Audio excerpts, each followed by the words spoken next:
ఈ 14+ కంట్రీస్ చాలా different experiences, memories ఇవన్నిట్లా మీకు కనిపిస్తుంటాయి. మధుర మీనాక్షి తెలుసు కదా, ఫుల్ ఆకలి అవుతుంది, ఏం దొరకట్లేవు, అన్ని క్లోజ్ ఉన్నాయి. ఒక 100 మీటర్స్ లోపల ఒక టెంపుల్ ఉంది. మ్యాట్ వేసుకొని సపరేట్గా పండుకున్నా అలసిపోయిగా. ఒక గంట సేపటి తర్వాత ఒక ఆమె వచ్చింది. ఆమె అడుక్కొచ్చింది, తీసుకొచ్చి నాకు ఇచ్చింది. ఆమె ఇట్లా చూసినప్పుడు ఓ తెల్ల చీర, ఇట్లా తెల్ల బొట్టు ఇట్లా పెట్టింది. మీనాక్షి అమ్మవారు తనే నా దగ్గరకు వచ్చేసి నా ఆకలి తెచ్చింది. నైస్. అలానే ఇప్పుడు మీ జర్నీలో మీరు ఆల్మోస్ట్ 14+ కంట్రీస్ ట్రావెల్ చేశారు కదా! ఈ 14+ కంట్రీస్ ఒకసారి రివైండ్ చేస్తే చాలా డిఫరెంట్ ఎక్స్‌పీరియన్సెస్, మెమరీస్ ఇవన్నిట్లా మీకు కనిపిస్తుంటాయి. కానీ ఒక్కటి మాత్రం మీ హార్ట్‌కి కనెక్ట్ అయ్యే ఎక్స్‌పీరియన్స్ అనేది ఉంటది. దాన్ని ఒక ఇన్స్పిరేషన్ లాగా కూడా మీరు భావించొచ్చు. అట్లాంటిది ఏది అది? కొన్ని వందలు ఉన్నాయి చెప్పాలంటే. ఒకటి అలా వందలలో కూడా ఒకటి టాప్ అంటే 1. టాప్ 1 అంటే ఒకటి ఉంది. మధుర మీనాక్షి తెలుసు కదా మీకు? మధురై. ఫస్ట్ లాక్డౌన్ లో ఫస్ట్ లో రైడ్ చేస్తా ఉన్నా. మధురైకి చేరిన టెంపుల్లో దర్శనం, టెంపుల్ ముందే ఇంకొక 30-40 కిలోమీటర్స్ ఉన్నాయనగా దర్శనం ఇట్లంతా 30-40 కిలోమీటర్స్ ముందు రైడ్ చేస్తూ మధ్యాహ్నం అయింది, ఒకటైంది. ఫుల్ ఆకలి అవుతుంది, ఏం దొరకట్లేవు, అన్నీ క్లోజ్ ఉన్నాయి, ఏం అర్థం అవుతలేదు. ఒక 100 మీటర్స్ లోపల ఒక టెంపుల్ ఉంది. సరే ఇక్కడ ఏమన్నా దొరుకుద్దేమో, టెంపుల్లో పండ్లు అవి దొరుకుతాయి కదా అని చెప్పేసి, లేకుంటే నీడలో రెస్ట్ అన్న తీసుకుందామని చెప్పేసి పోయి చూసే వరకు టెంపుల్ కూడా క్లోజే ఉంది. మంచిగా టెంపుల్లో విశ్రాంతి తీసుకోవడానికి, అంటే కూర్చుంటాం కదా మనం దర్శనం అయిపోయినాక. చిన్న టెంపుల్ అది, పెద్దది కాదు, చిన్న గుడి. ఆడనే చిన్న మ్యాట్ వేసుకున్నా, యోగా మ్యాట్ ఉంటుంది నాకు. మ్యాట్ వేసుకొని సపరేట్గా పండుకున్నా అలసిపోయిగా. ఎట్లా పండుకునేలా, ఎప్పుడు పండుకునేలా అన్నీ పడేసి అట్లనే నిద్రపోయినా. ఒక గంట సేపటి తర్వాత ఒక ఆమె వచ్చింది, ఒక ముసలామె, భిక్షగత్తె, ఆడుకున్నట్టు ఆమె వచ్చింది. బాబు లేవు అని అన్నాను తమిళ్లో ఏమన్నా, నాకు తమిళ్ రాదు, లైక్ సంథింగ్ ఏదో చెప్పి లేవు అని అన్నాను. అంటే లేచిన సాప్టే సంథింగ్ ఏమో అన్నది. అంటే అని అన్నా, నిద్రలో ఇట్లా చూస్తాను. సాప్టే అని అన్నా. అంటే అని అన్నా. అంటే ఆమె అడుక్కొచ్చుకుంటుంది కదా, అక్కడ ఇడ్లీ పుల్లటి చట్నీ సంథింగ్ ఏదో ఉంది, దాని మీద పోసి ఉన్నది. ఆమె అడుక్కొచ్చింది, తీసుకొచ్చి నాకు ఇచ్చిన తర్వాత లేచిన ఒక 2 ఇడ్లీలు, ఆ సాంబార్ ఏదో తిన్నా, చట్నీ అది తిన్నా. ఆమె కూడా అన్నే గుడి దగ్గర పడుకుంటారు కదా, పడుకుంది. ఆమె ఇట్లా చూసినప్పుడు తెల్ల చీర, ఇట్లా తెల్ల బొట్టు ఇట్లా పెట్టుకుంది.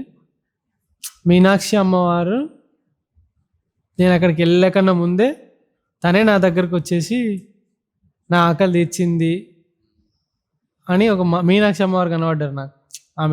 ఆమెను చూస్తే ఆమెను ఆ విధంగా నేను ఊహించుకున్నా అన్నట్టు. ఆ తల్లే నాకు ఇక్కడ ఫుడ్ పెట్టిందేమో, నా కోసం నేను చేస్తున్నా అని చూసి అని చెప్పేసి. ఆ తర్వాత వచ్చేటప్పుడు నా దగ్గర ఒక 50-100 సంథింగ్ ఎంతో ఉండే, అవి ఆమెకి ఇచ్చేసి, అమ్మ నేను ఎక్కడో నాకేం తెలియదు, బట్ నేను నీకు ఏ విధంగా హెల్ప్ చేస్తానో, మళ్ళీ కలుస్తానో లేదో తెలియదు, నీ తిండి నాకు ఇచ్చినావు అనుకొని ఆ డబ్బులు ఇచ్చేసి అక్కడికి వెళ్ళి రైడ్ స్టార్ట్ చేసుకొని, అది లైక్ మర్చిపోలేదు. చాలా గ్రేట్. చెప్పంగానే కూడా గుర్తొచ్చిందంటే అదే బెస్ట్ థింగ్ అయి ఉంటుంది. అంటే నిజంగా చెప్పాలంటే నేను ఇంకా ఏదో ట్రావెల్తో కూడుకున్నదో, లేదంటే ఇంకేదన్నా నేచర్తో కూడుకున్నదో, ఇంకేదన్నా సంథింగ్ అడవిలో ఏదన్నా జంతువులతో కూడుకున్నదో అని చెప్పేసి నేను ఎక్స్పెక్ట్ చేసిన. ఇది అంటే అన్నిట్లో కూడా ఇది ప్రయారిటీ తీసుకొచ్చారు కదా, హ్యూమానిటీని. అది చాలా మంచి అనిపించింది. అంటే మీ ఆకలి తీర్చేవాళ్ళని మెమరీ లాగా చెప్పారు. చూడండి, ఇప్పుడు నేను రైడ్ చేస్తూ ఉంటా కదా, ఆకలి అవుతుందని చెప్పేసి ఇంకో 30 కిలోమీటర్లు 50 కిలోమీటర్లలో హోటల్ ఉందని చెప్పేసి అర్ధ గంటలో వెళ్ళలేను నేను. 50 కిలోమీటర్లు వెళ్ళాలంటే నాకు పొద్దున స్టార్ట్ అయితే ఎప్పుడో మధ్యాహ్నం అయితే సాయంత్రం అవుతుంది కూడా. స్ట్రైట్ రోడ్ అంటే వెళ్ళిపోతా కావచ్చు 2-3 గంటలల్లా. ఇట్లా కొండలు ఉంటే ఏ రాత్రి అవుతుందో, ఒక్కో రోజు 40 కిలోమీటర్లు కూడా తొక్కలేము.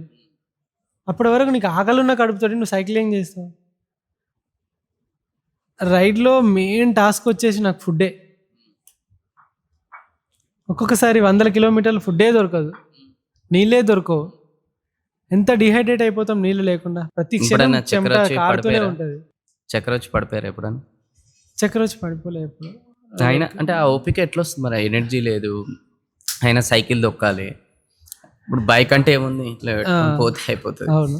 ఎనర్జీ కావాలి కదా దీనికి. మరి ఆ ఎనర్జీ లేకుండా ఎట్లా మిమ్మల్ని మీరు మోటివేట్ చేసుకొని ఎట్లా పర్టికులర్ ప్లేస్ వరకు చేరుకుంటారు అన్ని కిలోమీటర్? స్ట్రాంగ్ డిజైర్ అంటారు కదా.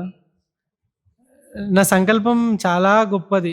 లైక్ నేను చేసే పని కన్నా మన బాడీ అన్నీ కావాలని కోరుకుంటుంది, మన మనసు దాన్ని సర్ది చెప్తే ఇంకా ముందుకు తీసుకెళ్ళిపోతుంది. నా ఫిలాసఫీ నేను ఏంటి అని అంటే, నేను నేర్చుకున్నది ఏంటంటే, నీ మనసు నీ కంట్రోల్లో ఉన్నదనుకో, నువ్వు ఏదైనా చేయగలుగుతావు. నువ్వు నీ మనసు కంట్రోల్లో ఉన్నావు అనుకో, నీ మైండ్ కంట్రోల్లో ఉన్నావు అనుకో, నువ్వు దానికి బానిస బతుకులాగానే ఉంటుంది. అది తినాలనిపిస్తే తింటావు, పండాలనిపిస్తే పంటావు, లేవాలనిపిస్తే లేస్తావు.